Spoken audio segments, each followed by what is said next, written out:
Hey everybody, thank you so much for coming to my channel, d.vs.debt. This is D, and I'm here to talk about my money moves. So I made some pretty big money moves, I like to think, over the course of the last couple weeks. And the biggest one was actually a big oopsie. So we're going to start off with my $600 payment towards my principal on my mortgage.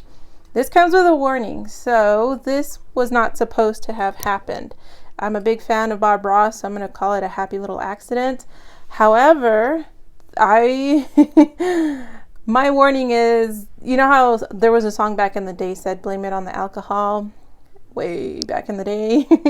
Well, I'm going to blame it on the Benadryl. And I'm going to say friends don't let friends, budget and Benadryl, because it leads to big mistakes like I did. So what had happened was, I checked my credit union balance on April 1st because that's when the dividends roll in, because the quarter had just wrapped up, and so the dividends get deposited into my account. And so I had $600 sitting in one of my little savings buckets, I guess you could call it, in what I'm calling my yearly expenses. So every paycheck I've been taking out $100 and transferring it directly into that little bucket. Well, the dividends, so 3 months worth, for $600 was 5 cents. So I'll be showing a screenshot in a minute to show you that transfer. So I was pretty bent out of shape. I thought 5 cents, really a nickel for having $600 sitting there in my bank account. That's all I'm going to get. So I decided to transfer it over to my Ally savings account. That was the plan. However, Benadryl happened. And I transferred it, at least I thought I transferred it to that. However, I had accidentally transferred it to my mortgage. So as you're going to see with the screenshot, that it was a total of $600.05 transferred. That was a nickel that I earned in the dividends for that money that was sitting there in my yearly expense sinking fund. So that went to my principal. So that's a big win for my principal, because $600 is a huge chunk. That's going to knock down how much I owe in interest and all of that. And that basically works out to 2 months worth, over 2 months worth of mortgage payments for me. So that's a huge move. However, I didn't realize this for a few days until I went back and checked my bank account and saw that there was a $28 transaction fee. And I was like, what? I've never paid a fee with my account. What the heck? So I looked into it, and that was because it was overdrawn, because I had also put in that transfer to Ally Bank, and so all kinds of chaos happened. So this was a $628 oopsie basically, but now my mortgage is $600 lower. So, you know, silver lining. What I'm going to do then is in order to rebuild those $600 that we're supposed to be building up for my next payment, which is due in October for my property taxes. So I pay that twice a year. And what I'm going to do then is I will be having some money coming in once I finish my program. I'm going to get a partial tuition reimbursement, basically for the price of one class is what that reimbursement covers. So what I was going to do with that money, because I cash flowed my classes, is that I was going to then put this back, which is now missing, into my yearly sinking funds. And then part of it was also going to go into this one right here. So let's go ahead and talk about my next money move. So in April, it's open enrollment at my place of employment. So because of that, I switched over to an HSA account. Finally, I should have done this years ago, but I didn't understand it when I would go to the meetings and they'd talk about it and I'd be like, what the heck? So now I get it. And so now I've signed up for my HSA. However, it doesn't go into effect in July. I had assumed, because the enrollment period was in April, that the change would take place in April, but it actually doesn't happen until July, the new fiscal year. So what comes with that is the fact that now I'm going to be looking at a $3,000 deductible for my medical expenses before, you know, the program kicks in and pays for the rest of my expenses. That's a lot of money for me. $3,000 is a lot. So what I'm going to do then is I'm going to plunk also what's left from that tuition reimbursement that I split up here. The rest is going to go into here, and then I'm going to be working on beefing up this account so that I have $3,000 sitting there in my Ally bucket, which is what I'm going to be showing you guys next. in case emergency really does arise and I need that $3,000 deductible.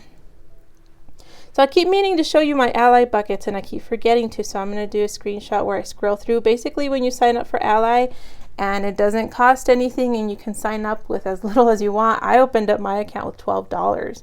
So the cool thing about Ally is it lets you create, in addition to your main savings account, 10 buckets to assign it to. So technically you have 11 savings account through that one. So you get to customize your buckets and name them whatever you want. So as you're going to see from my little screenshot or screen roll that I have, you know, anytime I hit a placeholder or $100 mark in my savings challenges and I put in that placeholder, then the $100 gets transferred into my Ally account. And so the cool thing about that is that, and this is the reason I had wanted to transfer this $600 over into Ally, is because they pay 0.5%, which is way more than my bank pays, which is 0.1%. So I have my bingo challenge bucket that you're going to see. I have my vet expense bucket. I've got the car repair bucket, things like that you're going to see are part of my 10 little buckets. So I would recommend Ally to anybody. It's, again, there's no fees. You don't have to have a certain amount of money to start it. So I'm very happy with it so far, and it pays more interest than pretty much any other place I've seen nowadays. All right, for my next money move, my investing challenges, times are really tight, or money is really tight for April. So I'm not going to be able to do my $1 investing challenge where I invest in every place that I make purchases at. However, I did set aside enough money to do my investing challenge for Invest 2022 in 2022. So let me go ahead and show you that. So this printable is from Allison at the Budget Bird, who has gone missing. So I'm very worried. I hope she's okay. She just kind of fell off the face of the YouTube planet. So hoping everything is okay and that she will come back. So the next paw print in her challenge is $68. I'm going to go ahead and color that in.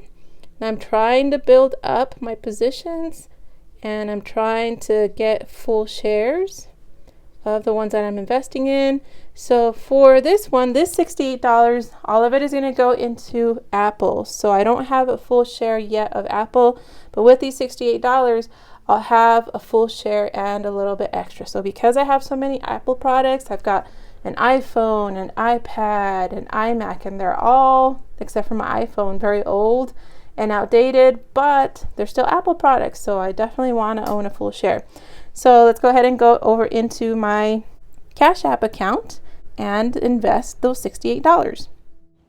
So here we are inside of CashApp. Right now I have sort by according to the price of the shares. So Apple is $167.66 a share. And as you can see, I right now have $124 currently invested in it. So I own 0.77 of a share. So I'm going to scroll down and look. There's a share price, $167.66. And down there is a dividend. It pays 0.56% dividends. But I do want to have a full share because this is a good stock to own in my opinion. But again, you're just watching me for entertainment purposes, not for financial advice, because I'm new to all of this. So I'm going to go ahead and buy all $68 from the challenge. And because the market is currently closed right now, it's going to let me know that tomorrow at 6:30 in the morning, it'll be through. All right, the last thing that happened in April, actually April 11th, is that Etsy increased its fees. And so you're going to see a lot of people, a lot of shop owners have also raised their prices. Some have even closed shop, either in protest or because they just kind of gave up. So for me, I did raise my printables. I raised the price quietly without saying much about it, but I had given a couple of hints in some of my videos from last month leading up to this increase. So my printables are now $1.55 each. And this is the way it breaks down with the new fees. So every time I sell a printable, Etsy charges me a 30-cent processing fee, as well as a 20-cent listing fee, as well as a 10-cent transaction fee. So all together, then that means I make 95 cents a printable from Etsy. However, I also have to take out taxes to pay back to Uncle Sam. So I'm shooting for 25%, but because this is my first year doing this, Please give me some feedback. I've seen people save as little as 15%. I've seen people save as much as 35%. So I'm kind of shooting for the middle with 25%. So let me know if you are an Etsy seller or if you know your stuff when it comes to taxes and all that. How much should I be setting aside? Is 25% a good amount? But basically what it works out to is that I'm making still, after all these changes, about 70 cents a printable for every printable that I sell. So those are my money moves. Now I want to share with you some amazing happy mail that came in from Edith at Pretty Penny. So I was so surprised and so stoked when I opened up my P.O. box and saw this sitting there waiting for me. So thank you, Edith. I ran to the car, ripped it open, and was just cracking up at the stuff in the cart. So let me go ahead and show you what is in this beautiful cow print package. So I'm all about the animal prints, and this is so cute.